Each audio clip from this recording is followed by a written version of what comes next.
Max Verstappen is back in the spotlight ahead of the 2025 Abu Dhabi Grand Prix, a race that will not only conclude the season but also decide the World Championship. Despite the immense pressure on him, Verstappen remained calm when asked about the possibility of McLaren using team orders to help Lando Norris secure his maiden title. For Verstappen, such racing politics are part of the game, and he stated that he would not hesitate or be bothered if his main rivals employed a strict team strategy. As a four-time world champion, he understands that ultimately what matters is the trophies in the cabinet, not how they were achieved. He also emphasized that all tactics within the rules are part of the competitive dynamic of Formula One. Entering the final round at Yas Marina, Verstappen finds himself in an unusual situation, 12 points behind championship leader Lando Norris. This gap complicates his position, as Norris only needs a podium finish to secure the title. Meanwhile, Norris's teammate, Oscar Piastri, is 4 points behind Verstappen, so he still has a mathematically slim chance of stealing the title if an extreme situation arises.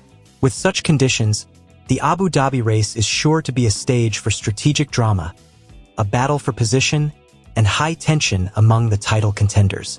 The Yas Marina circuit itself is not expected to offer significant margins for the drivers. Car development throughout the season has placed McLaren as one of the most dominant teams, particularly in terms of aerodynamic efficiency and tire performance. With the gap expected to be very tight, a scenario where Norris needs Piastri's help is very likely. If Norris drops to fourth or lower towards the end of the race, McLaren could use Piastri as a foil for Verstappen or even order a position swap if it means the title. This is nothing new in Formula One history, but it remains a sensitive issue that has sparked debates about sport versus strategy. On the McLaren side, both Norris and Piastri claim that the issue of team orders has not been formally discussed.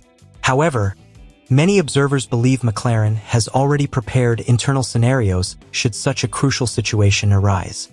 Since the start of the season, the relationship between the two young drivers has appeared very professional, although minor tensions have occasionally arisen during the battle for position on track.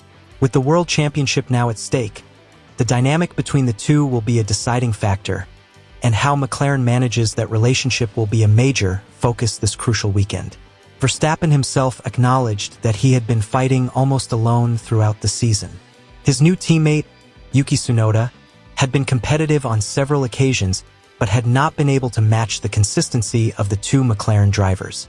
This situation forced Verstappen to rely on individual performance and Red Bull's strategy, which had to work extra hard to cope with two cars that were almost always strategically positioned close together.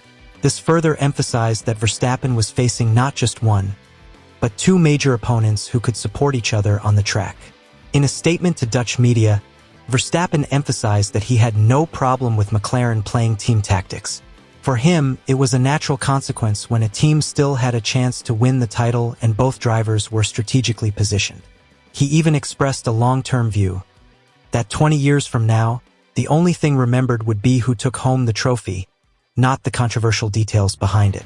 This statement reflects his mentality as a driver who focuses on the end result, not the drama along the way. When asked about Norris's insistence that he wouldn't ask Piastri for help, Verstappen responded with a smile and a diplomatic response. He stated that no one can predict what will happen in a title-deciding race, especially with the immense pressure on both McLaren drivers. Verstappen admitted he couldn't see inside Piastri's head, who was rumored to be a team order for Norris, given the numerous events and dynamics of this highly competitive season. For Verstappen, all possibilities remain open until the checkered flag is waved. However, all speculation about team orders means nothing if Verstappen fails to do his job, win races. That, in fact, presents his biggest challenge, as McLaren has shown remarkable dominance at several previous circuits, especially in Qatar. In that race, Norris and Piastri had a great chance of achieving a best-ever double result before an inaccurate strategy ruined their potential victory. Verstappen, who has witnessed his rival's speed firsthand, admitted he doesn't consider himself a favorite in Abu Dhabi. According to Verstappen, McLaren currently has the best car on the grid, at least in the last few races. He believes Yas Marina is likely to be a circuit that best suits their car's characteristics, especially in areas that require traction and mid-corner stability. Red Bull, which struggled throughout the 2025 season with performance that wasn't as strong as in previous years, must work very effectively to maximize the potential of their car. Verstappen emphasized that his team's focus is on performing as cleanly as possible and maintaining as close a gap as possible to McLaren. With all these factors in mind, the 2025 Abu Dhabi Grand Prix is predicted to be one of the most dramatic season finales in modern Formula One history. 3 drivers still have a chance to win, 2 top teams are highly motivated, and strategy will play a key role in determining who will emerge as world champion. Verstappen, with his numerous titles and experience in high-pressure situations, says he's ready for anything. But he's also realistic, recognizing that McLaren is in a stronger position. This race isn't just about speed, but also courage, precision, and the ability to persevere over 58 thrilling laps at Yas Marina.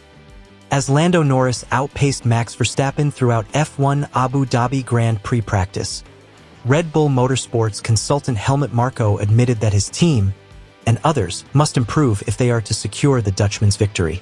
After first practice at the Yas Marina circuit, championship leader Lando Norris was just 0.008 seconds ahead of Max Verstappen. However, that gap widened to 0.363 seconds in the second session. This is worrying for Red Bull on 2 fronts. First, the setup changes between the 2 sessions failed to have the desired effect. Furthermore, free practice 2 was far more representative than FP1 because the track conditions were more similar to those in qualifying. Norris-McLaren teammate Oscar Piastri, currently 3rd in the championship but still in the points race, had to skip FP1. Last year, Norris won from pole position, while Verstappen, who started from P5, managed to overtake Piastri on the opening lap.